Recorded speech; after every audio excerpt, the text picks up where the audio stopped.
Olá pessoal, estou aqui com vocês para mais uma das nossas aulas, hoje a nossa última aula do curso, né? E nós vamos começar falando aí do campo magnético uniforme, da força magnética de Lorentz, e vamos também falar da dinâmica, da movimentação de uma carga elétrica dentro desse campo magnético. Nós vamos começar estudando os corpos chamados ímãs, né? Que são aqueles corpos que produzem esse campo magnético. Então observem algumas características importantes desses ímãs. Então uma característica importante dos ímãs é a atração por alguns metais, por exemplo, limalhas de ferro. Uma segunda característica importante é que quando esse ímã é suspenso pelo seu centro de gravidade, ele se orienta na direção norte-sul geográfica. Então, o sul, polo sul desse ímã vai apontar para o sul geográfico, nós vamos denominar então essa extremidade de polo sul, e o segundo polo, a outra extremidade desse ímã, nós vamos denominá-la de polo norte por estar apontando ao polo norte geográfico. Uma outra característica importante do nosso ímã é a atração. Quando você coloca dois polos de nomes opostos, um próximo ao outro, eles se atraem, né? E quando você coloca polos de nomes iguais, ou seja, sul com sul, norte com norte, esses polos se repelem. E uma outra propriedade importante dos ímãs é a inseparabilidade. Portanto, se você quebrar um ímã, né, quebra em duas partes, essas novas duas partes se transformam em dois novos ímãs. Então você tem aquele polo que já era norte, continua sendo norte, e aonde ocorreu a secção ali nós temos a criação de um polo oposto, o polo sul. E a mesma coisa para outra parte desse ímã. Então nós conhecemos aí o ímã, né? E em torno desse ímã nós temos aí a formação do campo magnético. Se você colocasse aí um monte de limalhas de ferro, você veria essas limalhas se orientando de um polo ao outro, formando algumas linhas que nós vamos denominar linhas de indução. Observem na figura, então, a formação dessas linhas de indução. Então nós temos aí um ímã, né? E se você colocar aí um pouco de limalha de ferro em volta desse ímã, né? Esses pedacinhos de ferro vão se orientar aí como agulhas magnéticas e vão formando essas linhas em volta desse ímã. Nós vamos convencionar aí um sentido para essas linhas. Nós vamos convencionar que toda linha de indução magnética sai do polo norte e vai para o polo sul. Então, a orientação dessas linhas sempre norte-sul. Então, nós verificamos que em torno desse ímã vai haver aí essas linhas de indução, portanto, a formação de um campo, e nós vamos representar este campo magnético por um vetor denominado vetor indução magnética. Esse vetor, então, tem uma direção sempre tangenciando essas linhas de indução e vai ter o sentido que concorda com o sentido das linhas. Observe então na figura a representação de alguns vetores em alguns pontos desse campo magnético. Nós temos aí algumas linhas, olha, estou representando alguns vetores. Percebam então que esses vetores estão tangenciando essas linhas de indução, né? E o sentido concordando sempre com o sentido aí das linhas, ou seja, indo de norte para sul. Nós conhecemos então esse vetor indução magnética, e quando nós temos esse vetor numa direção constante, né, mesma direção, mesmo sentido sempre, esse campo passa a ser chamado de campo magnético uniforme. Então, campo magnético uniforme é aquele que tem linhas distribuídas uniformemente, as linhas de indução são sempre paralelas e com uma distribuição uniforme, e o nosso vetor indução vai ter sempre o mesmo módulo, mesma direção e mesmo sentido. Vamos conhecer aí então a representação do campo magnético uniforme. Nós temos aí o campo magnético uniforme horizontal, portanto as linhas são paralelas e horizontal, em qualquer ponto dentro desse campo o nosso vetor de indução magnética tem a mesma direção, mesmo sentido, mesma intensidade. O mesmo acontece para o campo vertical, né? Todos os vetores aí, em qualquer ponto que você adote um vetor de indução magnética, tem a mesma direção, mesmo sentido, mesma intensidade. Perceba que esse campo pode estar na horizontal saindo do seu monitor aí, da sua televisão. Então, para representar um campo saindo, nós temos aliás, duas representações. Ou você faz uma bolinha com um pontinho dentro, que está aí do lado esquerdo, ou simplesmente o pontinho, né? Então, esses pontinhos representam as linhas saindo aí do seu monitor, da sua televisão. E posso ter um campo entrando, né? Um campo entrando aí no seu monitor, portanto, a representação de um campo entrando no monitor aí seria essa bolinha com um xizinho dentro, ou simplesmente o X. Então nós temos duas formas para representar o campo saindo e duas formas para representar o campo entrando. Então nós vimos aí a representação do nosso campo magnético uniforme, e quando uma carga penetra nesse campo, ela sofre a ação de uma força magnética. Esta força magnética nós vamos denominar força magnética de Lorentz e pode ser determinada. Observem comigo então a determinação dessa força magnética de Lorentz. Nós temos aí uma carga que vai penetrar no campo, formando aí com as linhas de indução um ângulo θ. Ela penetra com uma velocidade v. E nós podemos então determinar o módulo da força magnética atuando nessa carga pelo produto do módulo dessa carga, pelo módulo da velocidade com que ela penetra nessa região de campo e pelo módulo da indução magnética, do vetor campo elétrico, né? O módulo desse vetor também pode ser determinado. E ainda multiplicado pelo seno do ângulo de incidência dessa carga dentro do campo, ou seja, o ângulo que essa carguinha, que o vetor velocidade dessa carga forma com as linhas de indução.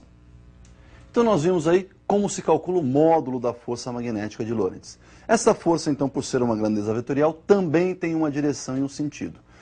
Observe comigo como nós vamos determinar a direção e o sentido da força magnética. Então nós temos aí uma carga penetrando numa região de campo. O vetor velocidade, então, forma com o vetor indução magnética um ângulo θ, e a nossa força magnética terá direção perpendicular a esses dois vetores. Ela é perpendicular ao vetor indução magnética e perpendicular ao vetor velocidade. Para determinar o sentido, nós vamos utilizar aí a chamada regra da mão esquerda, né? O polegar vai indicar o sentido da força magnética, isto para a carga positiva. Quando a carga for negativa, nós vamos ver aí que ocorre uma inversão no sentido. O médio vai indicar a velocidade, a direção e o sentido da velocidade. E o indicador, o vetor indução magnética. Então nós temos aí os três dedos da mão esquerda indicando direção e sentido de cada um dos vetores. Então, como eu havia dito, se a carga for positiva, a força magnética obedece à orientação do polegar. Se a carga for negativa, você vai colocar a mão esquerda e vai inverter esse vetor força magnética. Então ele fica inverso ao indicado pela mão esquerda. Então nós vimos aí a regra da mão esquerda, né? Onde esse dedo polegar vai indicar a direção e o sentido da força, esse indicador, direção e sentido do nosso campo indução magnética, vetor indução magnética, e o médio vai indicar aí o sentido da velocidade, vetor velocidade. Pessoal, quando nós tiramos essa carguinha e agora colocamos ali um condutor retilíneo e que está sendo percorrido por uma corrente elétrica, atua sobre esse condutor também essa força magnética.